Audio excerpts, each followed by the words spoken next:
Waalaikumsalam, Mbak. Bagaimana kabarnya Bu? Ibu, saya ingin meminta waktunya sebentar. Apakah Ibu tidak keberatan Bu? Oh, boleh ya. Boleh ya Bu? Ya. Sebelumnya dengan Ibu siapa ya Bu? Ibu Yasmiati, Mbak. Ibu Yasmiati ya. Jadi gini Bu, tujuan saya kesini itu saya ingin memberikan edukasi kepada Ibu mengenai pencegahan obesitas pada anak sekolah. Bagaimana Bu? Boleh, Mbak. Boleh ya Bu? Bisa kita mulai sekarang ya Bu? Oh, silakan, Mbak. Silakan. Jadi saya ingin menanyakan kepada Ibu, Ibu tahu nggak sih Bu, obesitas itu apa? Obesitas itu setahu saya sih kelebihan berat badan gitu. Ya betul ya Bu. Jadi saya akan jelaskan kembali. Jadi obesitas itu adalah kelebihan berat badan akibat meningkatnya lemak tubuh secara berlebih. Dan biasanya obesitas itu bisa dihitung atau ditentukan dengan IMT atau indeks massa tubuh dengan cara membagi berat badan dalam kilogram dibagi dengan tinggi badan dalam meter.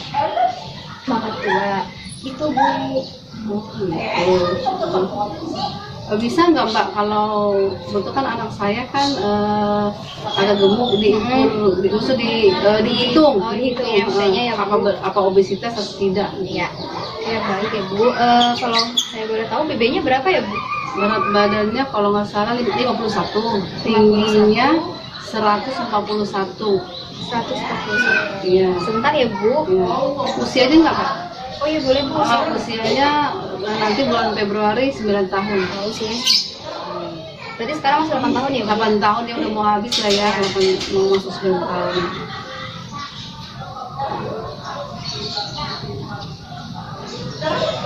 Bu, jadi dari hasil yang saya hitung, IMT masuk pada kategori overweight Bu, atau kelebihan berat badan. Oh, jadi anak saya itu udah obesitas ya Kak ya? Bukan Bu, jadi overweight itu hanya kelebihan berat badan. Cuman kalau nanti misalkan hasil IMT-nya itu lebih dari 25, itu bisa misalnya lebih dari 25 kayak 26, IMT-nya itu tuh bisa disebut obesitas Bu, tapi anak Ibu masih 25. Enggak, masalah gini loh Mbak, anak saya itu memang lahirnya pun udah besar ya, Iya. 4 kilo. Terus selama ini memang sih dia gemuk, tapi sih setahu saya anaknya itu aktif, lincah gitu loh. Jadi sih saya nggak bisa gini loh Mbak, nggak khawatir karena saya lihat anak saya sehat-sehat aja, terus lincah, nggak kayak orang lemes gitu. Namanya kita kan ya emang sih kalau untuk istilahnya makannya tuh banyak, tapi sih kita namanya orang tua seneng ya, Iya. ngasih makan, dia suka ini kita beliin, dia suka itu kita beliin gitu. Itu mungkin kalau kita orang tua ya istilahnya menunjukkan rasa kasih sayang kita kepada anak. Betul Bu, cuman kalau misalkan itu terus berlanjut, nanti yang ada malah kasihan Bu sama anaknya, karena kan nanti bisa menyebabkan obesitas kalau itu terus berlanjut. Mungkin sekarang Ibu berasa kalau misalkan anak Ibu itu masih seperti anak-anak pada umumnya yang normal, masih bisa beraktivitas secara normal, kemudian dia masih lincah, terus nggak ada kesulitan dalam bergerak. Tapi kan siapa tahu nanti bisa timbul gejala-gejala, karena kan obesitas itu kan dapat menyebabkan banyak dampak ya Bu, dampak penyakit-penyakit degeneratif juga gitu. Jadi takutnya istilahnya nanti, jangka panjang ya Mbak ya, jangka panjangnya nanti yang berbahaya gitu. Jadi Bu, obesitas ini sudah dapat terjadi pada bayi, balita, anak usia 6 tahun, dan pada anak remaja dengan salah satu orang tua yang terkena obesitas, itu biasanya akan menetap hingga dia dewasa. Itu Bu. Oh, jadi anak bayi juga bisa obesitas? Bisa Bu, karena pas waktu hamilnya mungkin ibunya banyak mengkonsumsi kalori, jadi makanya lahirnya tuh besar.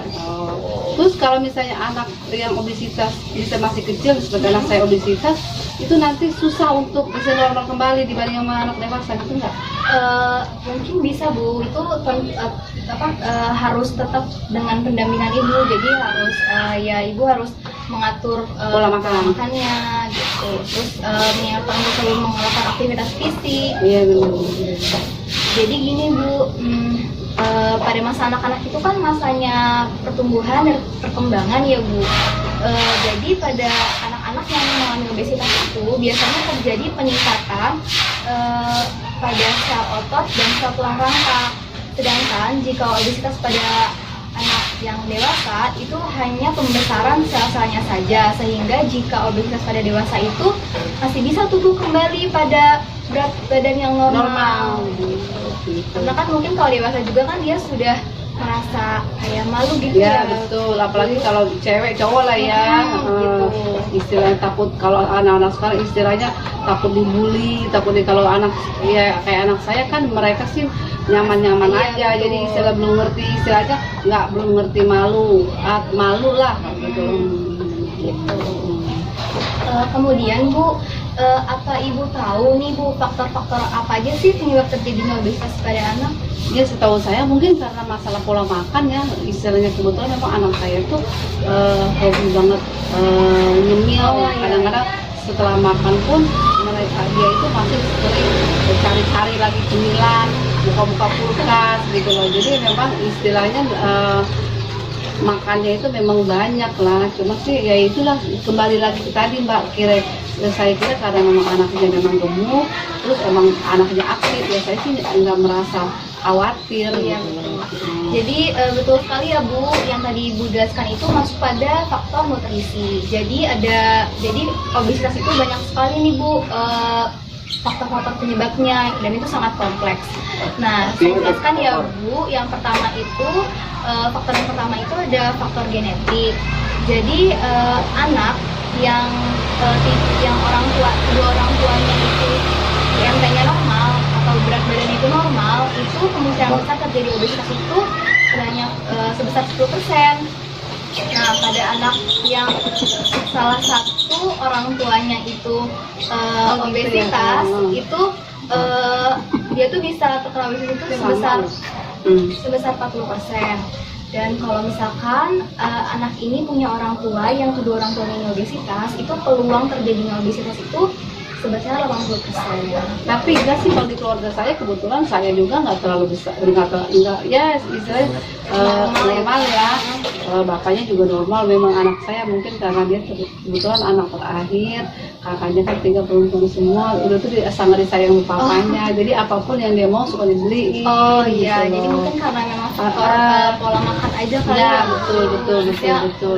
Kurang udah itu pola makannya banyak, aktivitasnya berkurang gitu loh. Iya, misalnya gitu loh. Yang kedua itu ada faktor lingkungan Bu. Jadi faktor lingkungan ini sangat kontribusi banget ya Bu dalam terjadinya obesitas pada anak. Karena kan anak itu gimana ya Bu, kayak banyak bergaul sama orang. Terus kalau misalkan emang dia berteman dengan teman-teman yang emang suka bermain game, itu biasanya anak itu tuh suka keikut-ikutan gitu Bu. Jadi suka juga bermain game, bermain gadget gitu. Terus Iya, istilahnya pengaruh lingkungan, ya. Apalagi kan sekarang juga kan segala sesuatu itu sudah dimudahkan lewat gadget ya Bu. Jadi Bapak bisa lewat gadget online, ya iya, gitu. benar-benar. Yang ketiga ini ada faktor nutrisi.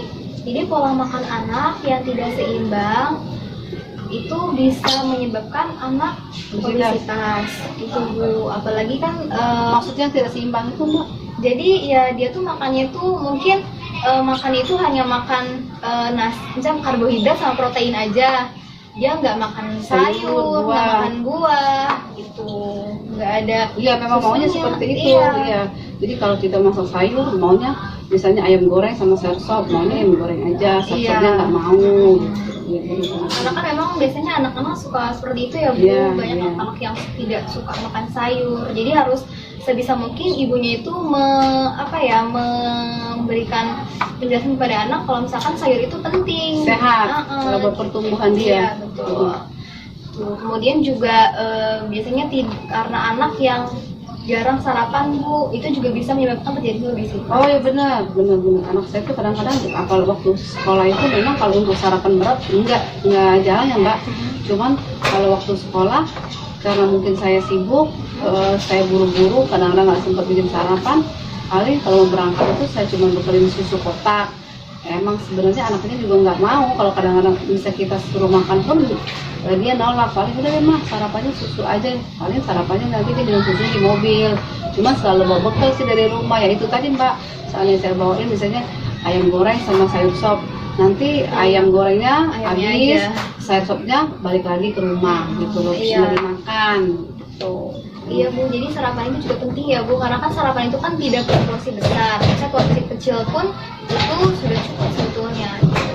Karena jika anak tidak sarapan, itu nanti pada siang hari anak itu akan merasa sangat lapar Bu, kan dia karena dia udah nahan lapar, jadi pas siang hari itu dia bisa berlebihan makannya gitu, jadi kayak nggak bisa terkontrol gitu pada makan siangnya. Oh, jadi istilahnya makannya itu lebih banyak ya, Iya. porsinya istilahnya balas dendam gitu. Nggak bisa dikontrol. Oh iya benar. Karena mungkin kalau misalnya sarapan istilahnya perutnya itu terisi, jadi nggak terlalu istilahnya banyak ngambil porsi siangnya nggak terlalu Iya. banyak ya benar gitu. Kemudian yang terakhir ya Bu, ini faktor yang terakhir itu ada faktor sosial ekonomi. Ini berpengaruh pada perilaku, gaya hidup, kemudian sikap, dan yang terakhir itu pendapatan orang tua. Jadi pendapatan orang tua yang tinggi itu sangat berpengaruh nih Bu pada pemilihan jenis dan juga jumlah makanan untuk anak itu Bu. Gitu. Jadi apa namanya? Sekarang juga kan apalagi anak-anak yang tinggal di perkotaan ya Bu, itu biasanya kan dekat dengan banyak restoran-restoran yang modern yang cepat saji menyiapkan ya. yang menyiapkan makanan cepat saji. Apalagi sekarang segala sesuatu itu bisa dibeli menggunakan online. Ya, benar. Jadi faktor sosial ekonomi juga sangat berpengaruh Bu pada terjadinya obesitas pada anak. Gitu. Kemudian gimana Bu? Apakah Ibu sudah paham dan apakah ada pertanyaan? Paham sih Mbak, mungkin pertanyaannya itu apa ya? Udah paham sih tadi. Jadi gini loh, alhamdulillah selama ini saya istilahnya nggak ngerti kalau emang sebenarnya anak saya itu istilahnya udah mau obesitas, Iya. overweight ya. Iya. Nah, saya nggak tahu, jadi sekarang mungkin untuk kedepannya saya lebih, kalau kasih cemilan pun lebih istilahnya pilih-pilih, lebih kasih cemilan yang sehat seperti buah atau sayuran. Iya. Ya mungkin karena dia nggak mau makan sayur, mungkin sayurnya itu bisa saya istilahnya bikin inovasi lah, Iya, sayurannya betul, seperti betul apa, banget. atau dicampur dengan Hewani, ayam ya. atau hewani, jadi nanti kita mix lah gitu. Iya. Atau mungkin kita kasih penjelasan manfaat sayur buat tubuhnya dia, pokoknya buat istilahnya buat tumbuh kembang si anak. Iya. Kemudian apa ada pertanyaan nih Bu? Saya mau nanya nih Mbak, anak Iya, saya Bu. tuh susah banget berhenti nyemil. Tadi saya bilang kalau misalnya saya makan itu kayak cemilan, katanya masih lapar, padahal makannya udah banyak. Iya. Jadi walaupun sudah makan, anaknya tetap aja gitu ya Bu, mau nyemil. Oh gitu, masih suka nyari cemilan, gitu, buka kulkas gitu loh. Kalau misalnya ada istilahnya frozen food di kulkas kayak nugget atau bentar dia minta digorengin. Kadang-kadang saya udah nggak mau gorengnya, tapi papanya mau gorengin. Iya. Jadi Ibu minta solusinya nih Bu, bagaimana Ya, cara solusinya mengatasinya? seperti apa ya? Iya, iya, Bu. Jadi saya langsung jawab ya Bu. Iya boleh. Jadi solusi pertama yang Ibu lakukan itu gini Bu. Jadi yang pertama itu introspeksi dan berikan contoh yang baik pada anak. Jadi kan anak itu kan sangat berpengaruh ya Bu pada tingkah laku orang tuanya. Jadi mungkin di keluarga Ibu mungkin ada yang suka jajan gitu Bu. Jadi anak tuh suka keikutan. Iya itu papanya itu kan suka jajan, apalagi kalau tukang bakso udah lewat suka di stop, tukang somai di stop, pokoknya itu kalau semua jajanan di stop gitu. Jadi ya iya anaknya terbiasa karena melihat papanya seperti itu.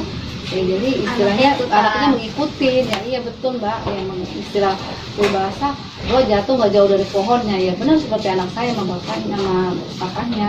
Iya Bu, jadi yang pertama itu memang harus diberikan contoh kepada anak. Misalkan orang tua itu batasin nih, misalkan jajan di luar, misalkan orang tuanya kayak udah nggak usah jajan, makan di rumah aja biar mama masakin. Jadi kan mungkin kalau kayak gitu kan anak mungkin gak bakal jajan-jajan di luar ya Bu, karena orang tuanya juga makannya makanan yang ada di rumah aja, yang dibuat sendiri oleh Terus orang tuanya juga mungkin mesti kreatif kali ya Mbak Iya ya. betul Bu. Nah kitanya gitu. sebagai orang tua mesti kreatif. Jadi gimana caranya biar anak kita itu Mau makan. tetap menyemil di rumah tapi cemilan sehat. Iya gitu. betul. Kemudian saya lanjut ya Bu. Iya, silahkan. Solusi yang kedua itu ibu harus beri pengertian Bu sama anak. Kalau misalkan bahayanya jajan di luar itu tuh kayak gimana, terus bahayanya makan makanan yang berlebihan itu tuh apa aja gitu. Nantinya ya. Iya, jadi ibu harus beri pengertian kepada anak. Kemudian yang ketiga ini ada ini yang tadi ibu bilang. Jadi sebisa mungkin ibu memvariasikan menu. Jadi ibu membuat menu sehat atau cemilan sehat di rumah. Iya benar. Ya bisa seperti ibu membuat jus, Iya. buah. Mungkin kalau jusnya kita gulanya kita kurangi. Iya bisa. Kemudian ibu bisa misalkan membuat puding buah, Iya. gitu. Atau ibu bisa membuat cookies atau bolu dari gandum kayak gitu. Iya. Pokoknya intinya kita biar si anak itu tidak terlalu sering jajan di luar. Iya, Bu. Gitu. Apalagi kayak goreng-gorengan yang banyak kan minyaknya itu kan Iya ngeri. betul Bu. Kan minyaknya kan kalau di rumah kan udah ketahuan ya. Bu. Iya, Ini kita kan minyaknya selalu kalau apalagi saya kalau beli minyak tuh mesti yang bermerek lah ya, Iya. apa minyak curah. Kan kalau jajan di luar itu kan pasti minyaknya itu ya pasti sudah berkali-kali digunakan Iya, ya, Bu. karena kan mereka kan kalau misalnya ganti-ganti minyak rugi, Mbak. Namanya tukang dagang kan pasti pengen nyari untung yang besar. Iya gitu. Jadi ibu bisa membuat cemilan atau makanan sehat di rumah. Kemudian solusi yang terakhir nih Bu, ibu harus mengatur jadwal makan. Jadi jadwal makan yang normal itu 3 kali makan utama dan 2 kali selingan tuh dalam sehari. Jadi 3 kali makan utama. Jadi sama kita 2 batasi, kali jadi nggak mesti dia kalau minta makan kita kasih, dia makan Iya, kita kasih, jangan kita nggak gitu, boleh. Bu, iya. Ya mungkin juga porsinya pun kalau bisa kita kurangin sedikit karena Iya. apa Mbak? Sebenarnya porsi itu yang penting cukup ya Bu. Oh. Jadi nggak boleh berlebih Nggak dan nggak boleh boleh juga kurang. kurang. Oh, iya. Gitu. Jadi harus pas gitu sama ininya anak.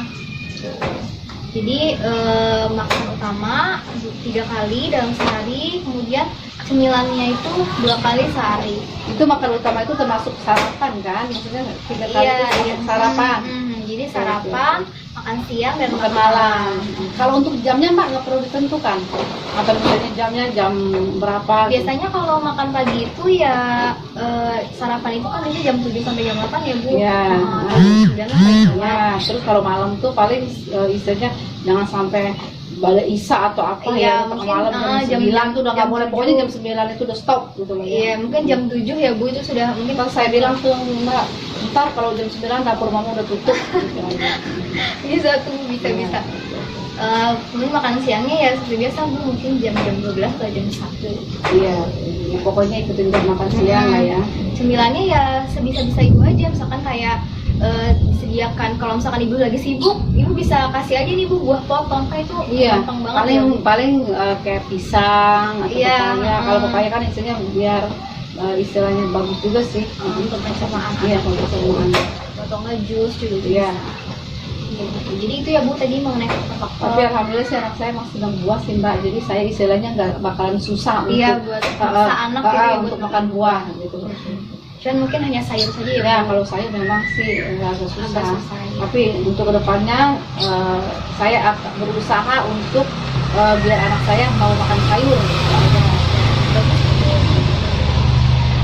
Kemudian Ibu, saya lanjut ya Bu. Oke, boleh Mbak. Jadi selanjutnya ini ada dampak apa aja sih yang bisa terjadi kalau misalkan anak itu obesitas. Jadi dampaknya itu banyak banget ya Bu. Dampaknya itu bisa menyebabkan penyakit dan juga kematian. Dampak yang pertama itu bisa seperti diabetes mellitus, kemudian jantung, hipertensi, terus habis itu kayak susah bergerak atau bikin anak jadi malas. Kemudian juga bisa lecet pada paha ya biasanya kalau Iya, anak iya, gemuk karena suka- mungkin terlalu gemuk jadi nempel ya. Iya, kayak beradu gitu ya Bu. Iya, iya. Kemudian juga ada kesulitan dalam hitam gitu. Itu juga merupakan dampak dari obesitas. Gimana Bu? Apakah jelas mengenai dampak-dampak jelas tidak. obesitas? Oke. Kemudian saya lanjut ya Bu. Ya boleh Mbak.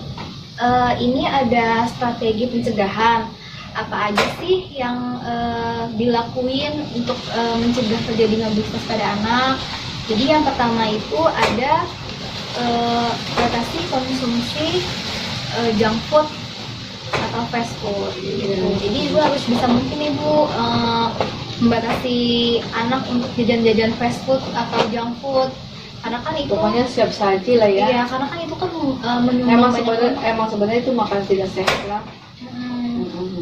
Terus karena kan itu kan menyumbang banyak lemak ya Bu, kemudian juga di situ nggak ada sayurnya, jadi makan junk food itu tuh kayak makanan yang tidak tidak seimbang, karena hanya paling cuma ada nasi. Sebenarnya itu kalau kata saya gini Mbak, mungkin kalau kayak junk food itu istilah makan gini, cuman hanya untuk mengenyangkan perut aja gitu Iya, kali ya. betul. Cuman untuk gizinya tuh tidak ada. Mungkin ada Bu gizi, cuma Ada ya? maksudnya nggak kan, kalau misalkan junk food itu kan biasanya kan hanya karbohidrat dan protein aja nih Bu. Misalnya nggak bervariasi gitu, Iya, nggak iya. ada buahnya, karena kan serat itu kan juga butuh ya Bu. Iya betul. Jadi Buat pencernaan ya. Iya betul. Jadi sebisa mungkin harus batasi nih Bu makan junk foodnya. Kemudian juga kan junk food itu kan banyak pengawet ya Bu biasanya. Iya, iya pastilah. Namanya begitu kan pasti ada pengawetnya. Iya gitu.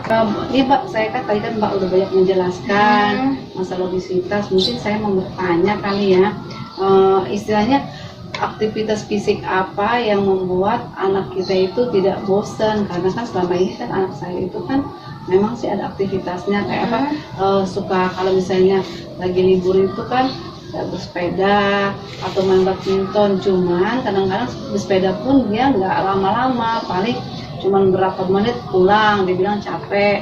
Sama seperti main badminton juga capek. Jadi sepertinya dia merasa olahraga itu seperti beban gitu loh. Jadi nggak dibawa enjoy gitu loh kan kalau misalnya.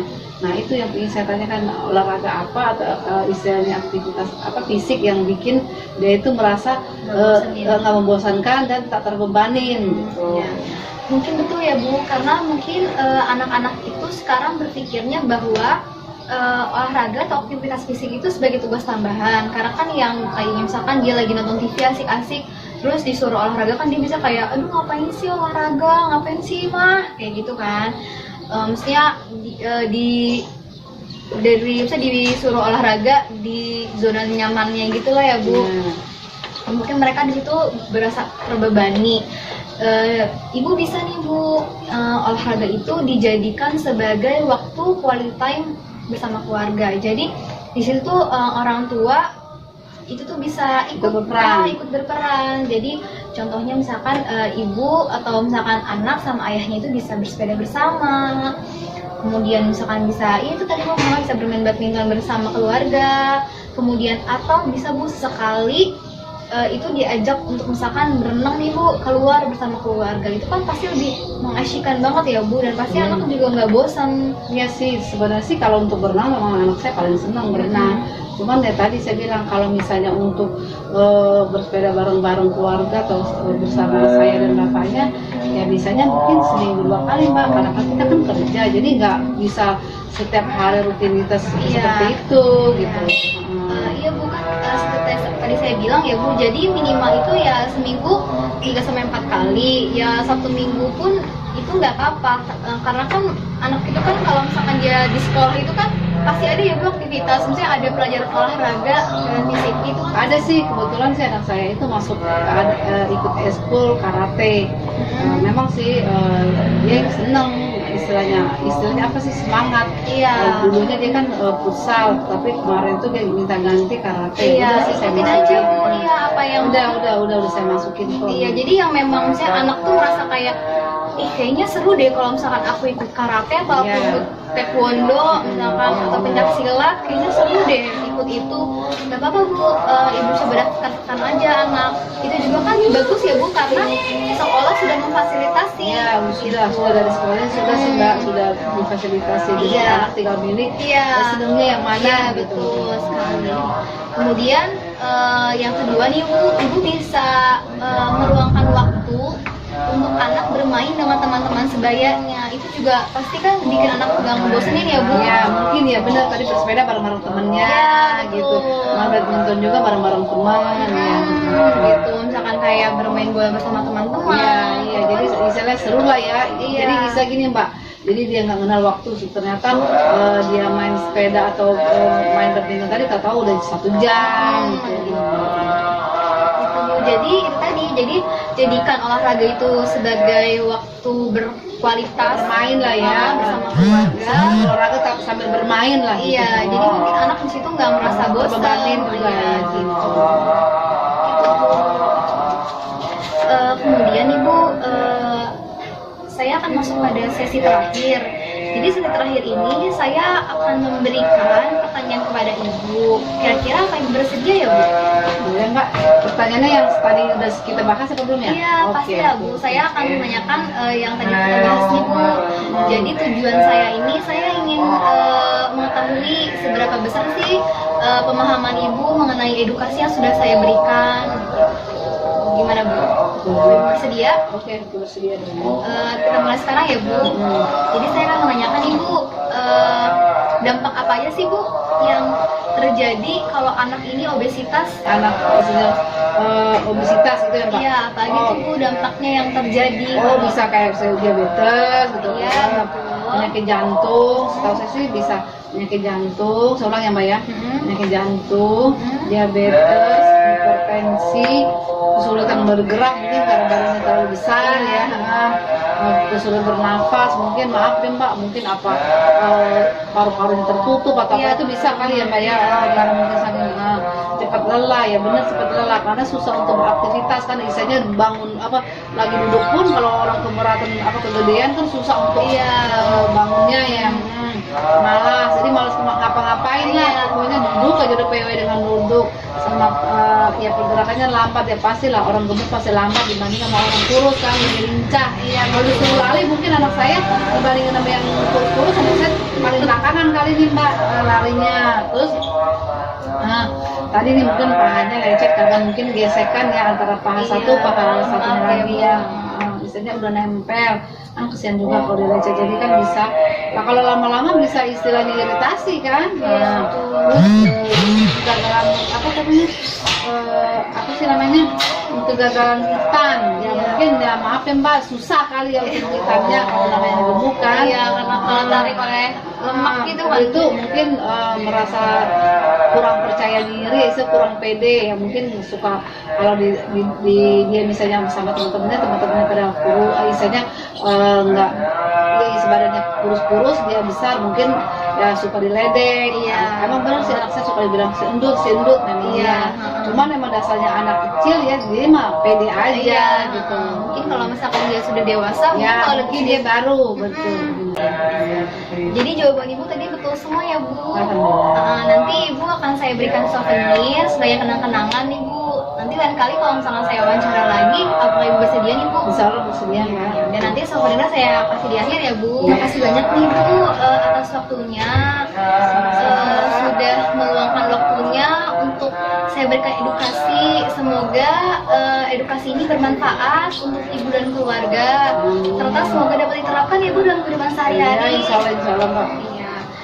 Jadi kurang lebihnya mohon maaf ya Bu jika saya ada salah-salah kata nih Bu. Nggak apa-apa Mbak, sama. Ya udah Bu, terima kasih banyak ya Bu.